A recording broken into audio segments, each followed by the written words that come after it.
जय महाकाल। मैं आचार्य पंडित अमित द्विवेदी अपने YouTube चैनल आद्यकारी शक्ति साधना केंद्र में आप सभी दर्शकों का शिष्यों का स्वागत करता हूं।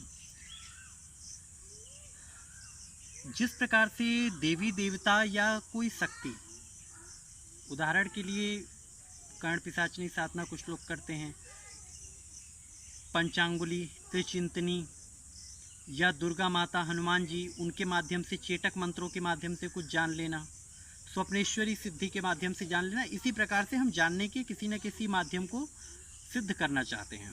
तो यहाँ एक बात और संदर्भ में आनी जरूरी है साधकों के कि ज्ञान देने का काम प्रकृति भी स्वतः करती है। जैसे आपके आसपास में पक्षियों का होना, ये भी एक कहीं ना कहीं एक चेटक है।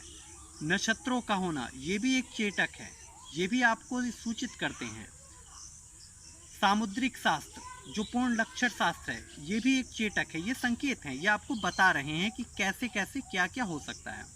उसी प्रकार से कौवे के माध्यम से अगर कोई साधक चाहे तो अपने कुछ सवालों के जवाब प्राप्त कर सकता है और कौवों के माध्यम से किसी भी प्रकार की खबरें अपने बारे में या अपने किसी अन्य संबंधी या किसी अन्य के बारे में वो जानकारी एकत्रित कर सकता है। किंतु इस साधना के लिए आदमी को काक सिद्धि तंत्र से गुजरना पड़ता है। काक तंत्र एक ऐसा तंत्र है जो पूर्ण रूप से माँ धूमावती को आराध्य मानते हुए चलता है। माँ धूमावती इसकी अधिष्ठात्री देवी हैं और काक धूमावती माता का वाहन है। अब काक सिद्धि जिस प्रकार से भैरव के प्रतीक के रूप में कुत्ते को भोजन खिला दिया जाता है, उसी प्रकार से कौवे को दिया हुआ भोजन हमारे पितरों को और धूमावती माता को लगता है, अर्थात प्रेतों को लगता है। तो आज मैं बताने जा रहा हूं आपको कि किस प्रकार से आप काक तंत्र को सिद्ध कर सकते हैं। वस्तुतः काक तंत्र की पूर्ण साधना 41 दिन में इसकी पूर्ण सिद्धि होती है, किंतु इसकी लघु सिद्धि 7 दिन में होती है। किंतु 7 दिन का स्तर आपका एक सीमित होता है और जब आप इसे 41 दिन करते हैं तो आप काक तंत्र की पूर्ण सिद्धि को प्राप्त कर लेते हैं। जिस प्रकार से पंचांगुली की पूर्ण सिद्धि 108 दिन की है, किंतु सूक्ष्म रूप से 1.25 लाख के जाप पे उसकी आंशिक सिद्धि साधक प्राप्त कर लेता है। तो आज मैं उसका एक सामान्य प्रयोग आपको बताने जा रहा हूं, जिसके माध्यम से आप काक तंत्र को सिद्ध कर सकते हैं।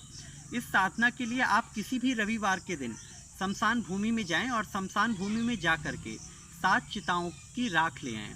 किंतु एक बात ध्यान रखें, जब भी किसी शमशान से आप कोई सामान लेने जाते हैं तो उसे निमंत्रण जरूर दे दें। बिना एक दिन पहले या प्रातःकाल में जाके निमंत्रण दे के तभी उसे वहाँ से कुछ लेके आएँ। तो जब आप शमशान से आप रविवार के दिन राख ले आएंगे, ला करके आपको बैठना है। अगले दिन से आपको ये साधना प्रारंभ कर देनी है। रविवार की रात्रि काल में आप काले रंग के आसन पर दक्षिण दिशा की ओर मुंह करके बैठेंगे और अपने आसन के नीचे आपको चिताओं की राख बिछा लेनी है। उसके ऊपर आप एकांत कक्ष में बैठ करके साधना करें। घर पे लाके ना करें, घर से बाहर कहीं स्थान चुन लें जहाँ पे आप अकेले साधना को कर सकें। उसके बाद आपको उस पर बैठ करके काली हकीक की माला से मंत्र का जाप करना होता है। मंत्र जाप की कुल संख्या 6000 होती है। किंतु साधक को किस प्रकार से साधना करना चाहिए उसके विषय में पूर्ण रूप से जानकारी प्राप्त। साधक को चाहिए कि वह रात्रि में 9 बजे के बाद दक्षिण दिशा की ओर मुंह करके चिता की भस्म के ऊपर बिछे आसन के ऊपर काला आसन, उसके ऊपर काली रंग की धोती पहनकर बैठ जाएं। अपने समक्ष सरसों के तेल का दीपक प्रज्वलित करें। बगल में गूगल और लोबान की धुनी जलाएं।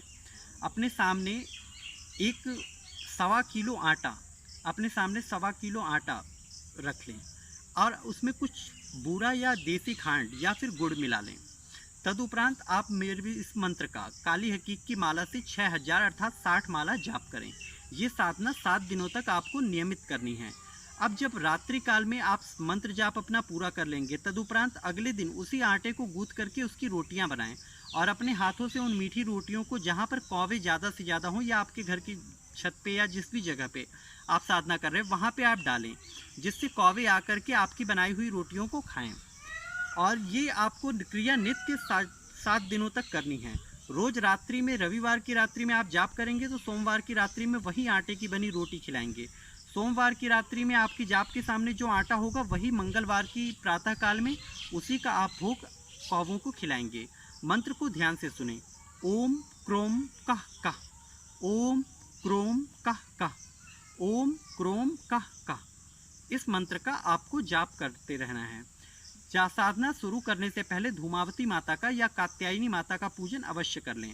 क्योंकि धूमावती का स्वरूप ही कात्यायनी, 9 दुर्गाओं में अगर हम बात करें तो कात्यायनी, और 10 महाविद्याओं में करें तो धूमावती, ये दोनों एक ही स्वरूप हैं जो काकतंत्र, जिनके शक्ति से काकतंत्र चलता है। अगर आपको मेरी ये वीडियो पसंद आई है तो इसे ज़्यादा से ज़्यादा लाइक और शेयर और सब्सक्राइब करें। जय महाकाल।